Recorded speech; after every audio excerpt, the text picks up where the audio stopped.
Hello guys! Hello Leo! Welcome dito sa aking channel, Kapalaran 888 Leo. Alamin natin kung anong messages, vibration, gabay, energy para sa lahat. Tayo general reading, so tingnan natin Leo kung ano ang message, guidance para sa iyo ng New Moon in Pisces. So, ang New Moon natin ngayon is Pisces. Okay. Leo, wow! Magic Wand. Okay. Alam mo yung nakikita ko sa'yo dito, ang magic wand na yan, hawak yan ng magician, 'di ba? So, ibig sabihin, ikaw ang may hawak ng magic wand na to. Ikaw yung magician ngayon. Sinasabi ng barahan na, kung magfo-focus ka lang, or ibibigay mo lang ang energy mo, ang puso mo, ang attention mo, ang focus mo, sa isang bagay, talagang makukuha mo to. Parang magic, 'di ba? So, sinasabi sir dito, Leo, na wag mong subukan na mag-multitask ngayon. Yung, like, for example, marami kang ginagawa na, like, dapat tapusin mo muna yung isang project or isang bagay bago ka tumalon sa isang proyekto or sa isang bagay. Okay? So, dito sinasabi sa'yo, Leo, na may iba sa inyo, itong wands na to, is para siyang Ace of Wands, diba? Isang exciting, unpredicted, unexpected na swerte ang posibleng papasok sa'yo. So, nakikita ko sir dito pwedeng makakatanggap ka ng malaking halagang pera, lump sum of money. Kung business person ka, malaking pera yung posibleng matatanggap mo sa mga susunod na araw, buwan na taon. And if naman empleyado ka, pwedeng may mga payments or bonuses, payouts ka na matatanggap. Okay. Leo.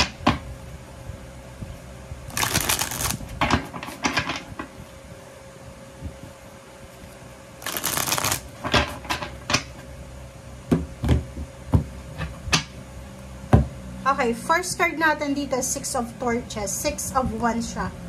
Okay? So, yung Six of Wands na to, dala to ng magic wand. Diba? It's victory, success, recognition, rewards, awards. Alam mo yung parang parade of success ito. Okay? Parade of success. May mga Leo na isa sa mga new beginnings na matatanggap nila from this new moon in Pisces is yung babangon sila. Diba? Makakabangon sila. Ang pinaka-usual dito na pagbangon is sa pera.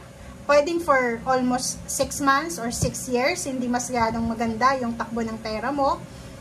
Masyado sigurong anong tawag dyan? Masyadong mahina yung negosyo or masyadong matumal kung may negosyo ka.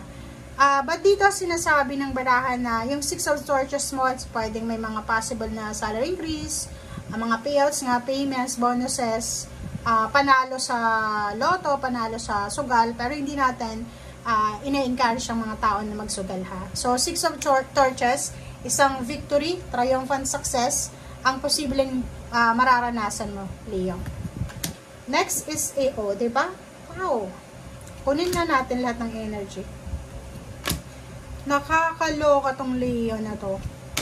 Congratulations sa inyo, oh. Tingnan mo, simula tayo dito. Hangman, hangwan. Isa sa mga naantala sa'yo. Pwedeng pera to, pwedeng kontrata, new beginnings, morning, diba? So, kung makikita mo dito, sinasabi na for several years or months, pwede 3 years, or pwedeng masasabi natin 6 years siguro.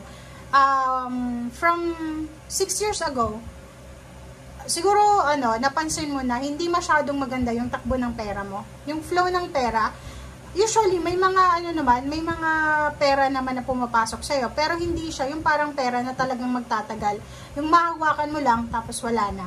Okay?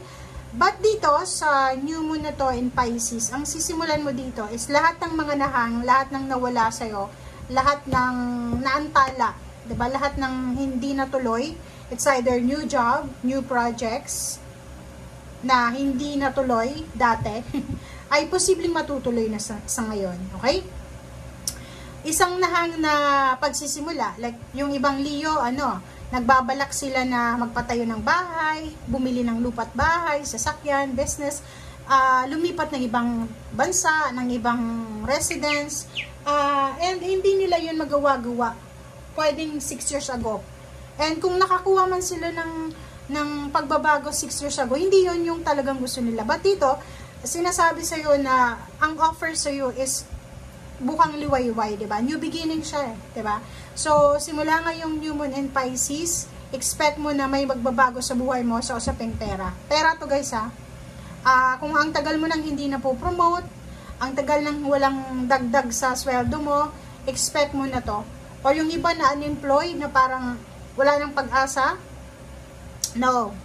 Bilog ang mundo talaga guys, diba? Isipin mo to, like maybe 6 years ago, 0 ka, 0 balance. Tingnan mo ngayon, may papasok na financial wealth na mahahawakan mo talaga, na para sa'yo yan, na pwedeng magdala sa'yo ng new beginnings. Atong perang ito na papasok sa buhay mo, malaking pera to, and ito yung pwedeng maging stepping stone para umunlad yung buhay mo.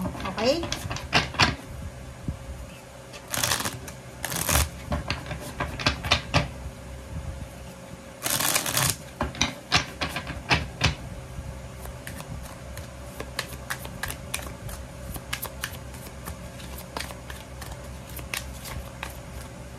Okay. Strength card. Leo to, ha? Okay. Wow. Last card, oh. Leo, confirm. Confirm, Leo, yung, ano mo, 6 of Fire. Yung 6 of Fire is talagang lilipat ka ng lugar.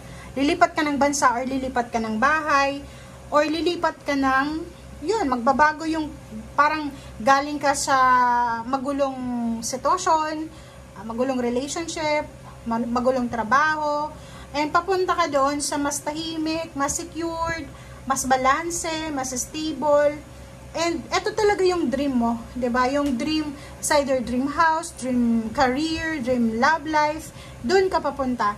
And kung makikita mo dito, magse-celebrate ka dyan. 8 of Fire is full of good news, 'di ba?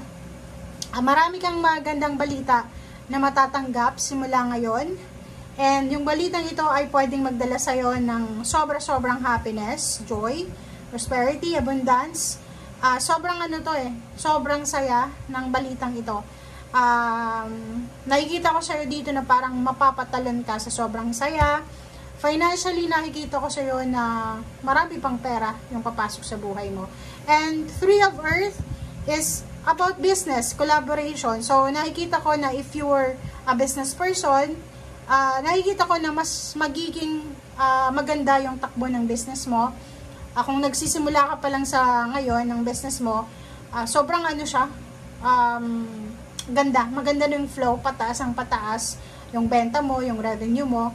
And doon naman sa mga bagong papasok ng trabaho, like yung mga newly graduate, yung papasukan mo, kung first time mo itong papasok sa isang trabaho, maganda yung company na yan, maganda yung mga benefits, and yung mga tao sa paligid mo, sila yung mga taong pwedeng makatulong sa'yo para ma-improve pa yung skills and talent mo. Okay? Thank you guys. Bye!